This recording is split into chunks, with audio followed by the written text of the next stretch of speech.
سورۃ القریش پڑھنے کے حیران کن معجزات۔ بسم اللہ الرحمن الرحیم۔ السلام علیکم ورحمۃ اللہ وبرکاتہ۔ امید کرتا ہوں آپ سب خیریت سے ہوں گے۔ آئیے آج کے عمل کا آغاز کرتے ہیں۔ ہمارا آج کا عمل بہت ہی پاورفل عمل ہے۔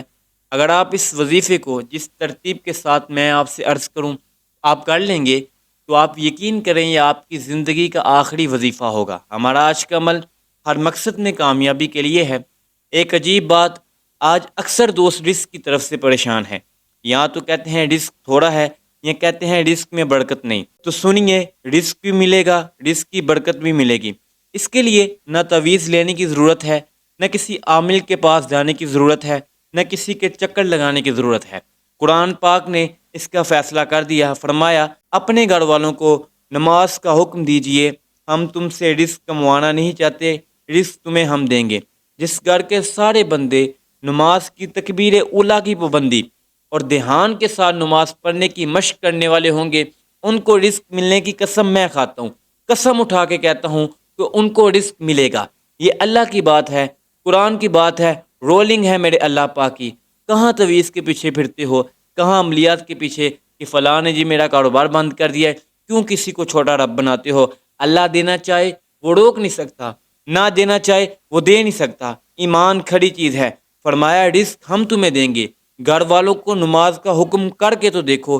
لہٰذا جس گھر کے سارے بندے نماز باقاعدگی سے پڑھتے ہوں، ٹھوکرے نہ ماریں، حضوری کے ساتھ پاکیزگی کے ساتھ نماز کو سارے لوگ ادا کریں، اللہ فرماتے ہیں رزق کا ذمہ میں لیتا ہوں۔ یہ بات یاد رکھنا، جب تک زندگی میں گناہ رہیں گے، پریشانیاں باقی رہیں گی، بھلا ہم دعا کرتے بھی رہیں، کرواتے بھی رہیں۔ جب تک زندگی میں گناہ رہیں گے، پریشانیاں باقی رہیں گی، بھلا ہم دعا میں روتے بھی رہیں یا کوئی ہمارے لیے روتے ہوئے دعا بھی کرتا رہے۔ عجیب بات دیکھیے، پرندے گھونسلوں سے خالی پیٹ نکلتے ہیں، کچھ جمع نہیں کیا ہوتا، شام کو گھر لوٹتے ہیں تو پیٹ بھرا ہوا ہوتا ہے۔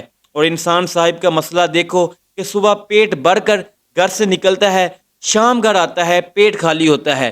بیوی کو کہتا ہے جلدی روٹی پکا، بھوک لگی ہے، اور پیٹ ہے کتنا بڑا، 2 روٹی کے بقدر، اتنا چھوٹا کہ 2 روٹی سے بھر جاتا ہے، تیسری کھا نہیں سکتا۔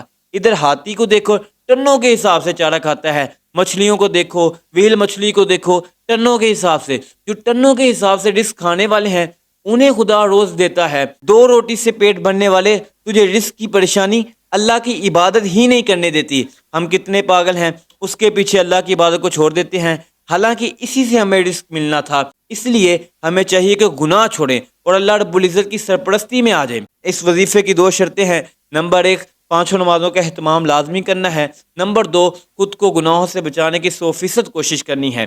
اب گناہوں سے کس طرح بچنا ہے، اسی کے لیے ہم نے ایک کورس تیار کیا ہے جس کا نام ہے گلدستہ اسلام۔ آج کے فتنے کے دور میں اپنے اور نسل کے ایمان کو بچانے کے لیے ہم پر ضروری ہے کچھ وقت دین اسلام کی تعلیم حاصل کریں۔ اس لیے الحمدللہ ہم نے گلدستہ اسلام کورس تیار کیا ہے۔ اگر آپ وہ کورس کرنا چاہیں تو سامنے دیے گئے واٹس ایپ نمبر پر آپ کسی بھی وقت رابطہ کر سکتے ہیں۔ پہلی چیز، آپ نے 5 نمازوں کا اہتمام کرنا ہے۔ دوسری چیز، آپ نے خود کو 100% گناہوں سے بچانے کی کوشش کرنی ہے۔ اگر گناہ ہو جائے توبہ کر لیں۔ نبی کریم صلی اللہ علیہ وسلم کی حدیث ہے جس کا مفہوم عرض کرتا ہوں، جب تم سے گناہ ہو جائے کوئی نیکی کا کام کر لیا کرو، کیونکہ وہ گناہ کے اثرات کو زائل کر دیتا ہے۔ کیونکہ گناہ کے اثرات زندگی میں ضرور پڑتے ہیں، چاہے بے سکونی کی صورت میں پڑھیں، چاہے کسی بھی صورت میں پڑھیں۔ 41 دن تک عشاء کی نماز کے بعد 110 بار سورۃ القریش پڑھ کر باورچی خانے میں کھانوں کی چیزوں پر دم کر لینا ہے۔ اور ساتھ میں بہتر تو یہ ہے روزانہ 72 بار سورۃ القریش پڑھ کر کھانے پینے کے گھریلو سامان، آٹا، دال، چاول، چینی وغیرہ پر دم کرنے سے انشاءاللہ اللہ پاک اتنی برکت دیں گے کہ آپ حیران رہ جائیں گے۔ 20 دن کا سامان مہینے بھر سے زیادہ چلے گا اور آپ کا کچن کبھی خالی نہیں ہوگا۔ اس کے علاوہ سورۃ القریش کے اور بھی حیران کن معجزات ہیں، فائدے ہیں پڑھنے کے۔ سورۃ القریش کھانے میں برکت، سفر میں برکت و کامرانی، خوف سے نجات، سحر سے بچاؤ اور مالی پریشانی سے نجات کے لیے نہایت مفید ہے۔ ملتے ہیں اگلی ویڈیو میں، تب تک اپنا بہت زیادہ خیال رکھیے گا، اپنی دعاؤں میں لازمی یاد رکھیے گا۔ السلام علیکم ورحمۃ اللہ وبرکاتہ۔